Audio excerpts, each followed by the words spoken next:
29/6/2024 শনিবার। আমি গিয়েছিলাম পিডাব্লিউ বিদ্যাপীঠে। ছিল ফেলিসিটেশন প্রোগ্রাম।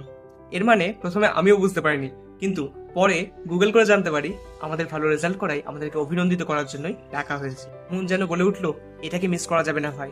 সঙ্গে সঙ্গে বাড়িতে সকলকে বললাম এবং ব্যাগপত্র সকল কিছু গুছিয়ে নিলাম। প্রথমে ট্রেনে করে শিয়ালদা, তারপর মেট্রোতে করে দমদম এবং অবশেষে বাসে করে কোল ইন্ডিয়াতে এসে নামলাম। ঠিক তার অপোজিটই হচ্ছে নিউ টাউনের পিডাব্লিউ বিদ্যাপীঠ। সেখানেই একদম 6 তলায় আমাদের অনুষ্ঠানের আয়োজন করা হয়েছিল। উপরে উঠতে উঠতে দেখলাম কিছু কিছু রুমে হচ্ছে অফলাইনের ক্লাস এবং কিছু কিছু রুমে হচ্ছে আমাদের সেই অনলাইনে ক্লাস। সেখানে আমি দেখতে পেলাম মানুষ স্যারকে ভেতরে কিন্তু ডেডিকেশনের সাথে পরেই চললেন কোনো একটা ড্রপার ব্যাচে। সেখানে বেশ কিছুক্ষণ কেটে গেল সকল টপারদের সাথে আলাপচারিতা। One eternity later.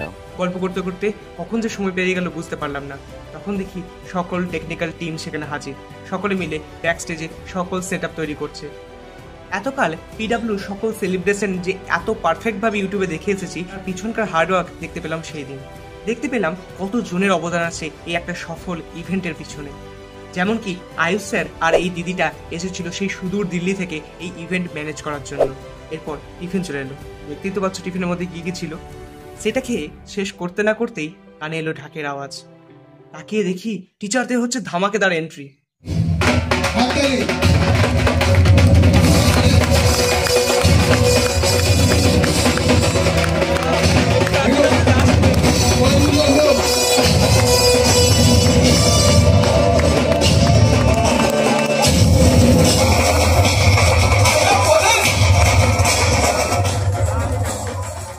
এতকাল যাদের সেই স্ক্রিনের ওই পারে দেখে এসেছি, আজকে বুঝতে পারলাম তাদেরও বাস্তব অস্তিত্ব আছে।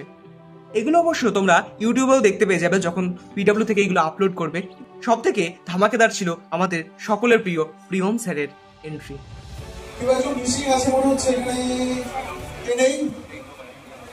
প্রিয়ম স্যার, বলতে পারবে? প্রিয়ম স্যার, আচ্ছা প্রিয়ম স্যার এখনো আসেনি, তো প্রিয়ম স্যারের একটা ভার্চুয়ালি আবার একটা বাণী পাঠিয়েছেন, প্রথমে ওটা শুনে নিয়ে যাক। টিচাররা তো সাথেই থাকেন পড়ি, মন বলছে আমার শুনি,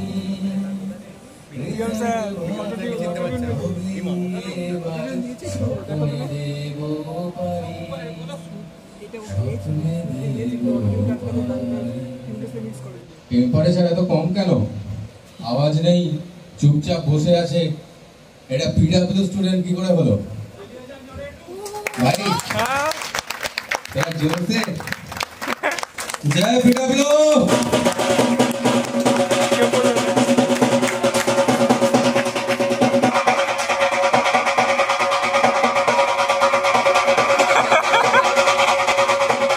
এরপর সকলকে আস্তে আস্তে পুরস্কৃত করা হলো, অভিনন্দন জানানো হলো, একে একে সবারই ডাক পড়তে শুরু করলো। এরপর এলো আমার ডাকের পালা।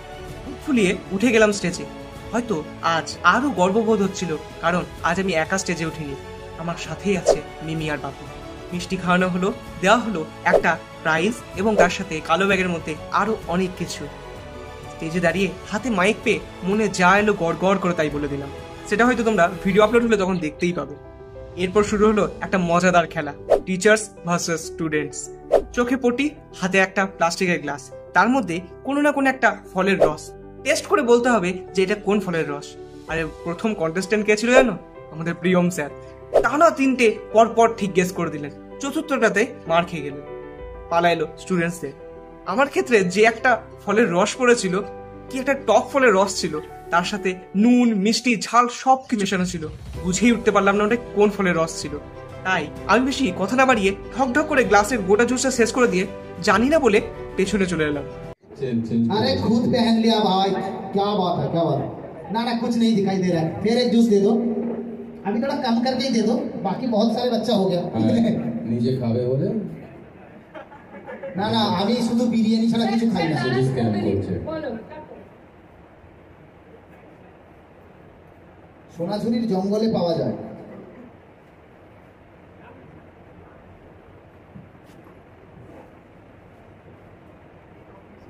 तुमसे ना हो पाएगा बेटा খেয়ে দেখ পুরোটা খাও এখন মনে হচ্ছে রেজাল্ট করাটা বেটার ইজি আর এটা ডিফিকাল্ট ঠিক আছে খেয়ে নে পুরোটা খেয়ে নে এটার মানে একটাই, সেটা হচ্ছে চোখ বন্ধ করে যাকে ভরসা করা যায় সে হলো প্রিয়ম স্যার। এবার হলো 1-to-1 ইন্টারভিউ এর পালা। আমাদেরকে ডাকা হলো নিচে স্টুডিওতে।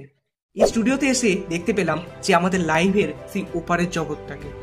বুঝতে পারলাম আদতে কত বড় এই স্মার্ট বোর্ডটা, আর লাগানো আছে এত কটা লাইট যেটা যে কারোর চোখ ধাঁধিয়ে দেওয়ার জন্য যথেষ্ট। এরপর আমার ইন্টারভিউ নিল আমাদের ফিজিক্সওয়ালার পুষ্পারাজ অর্থাৎ দেবজিৎ স্যার। ইন্টারভিউ শেষ করেই দেখি গ্রুপ ফটোর জন্য আবার ডাক পড়েছে। চলে গেলাম সকল টিচারদের সাথে বসে গ্রুপ ফটো নেওয়ার জন্য। ফটো তোলা হলেই দেখি গান শুরু, টিচার স্টুডেন্টস সবাই নাচছে, সবাই আনন্দে মেতে আছে। বেশ কিছুক্ষণ নেচে যখন হাঁপিয়ে গেলাম চলে এলাম লাঞ্চ করতে। সকলের জন্য একদম নিরামিষ খাবারের আয়োজন, কারো কোনো নালিশের জায়গা নেই। এবার বাড়ি ফেরার পালা। তবে মনে একটা কিন্তু আলাদাই এক্সাইটমেন্ট তখনও বিরাজমান, মনে একটা আলাদাই আনন্দ। ওটার ক্ষণে কেমন একটা সারাক্ষণ হাসি বিরাজমান, যেন আমার মস্তিষ্ক বারবার স্মৃতিচারণ করছে সেই মুহূর্তগুলো। যাই হোক, একটা দারুণ দিন ছিল, সারা জীবন মনে থাকবে।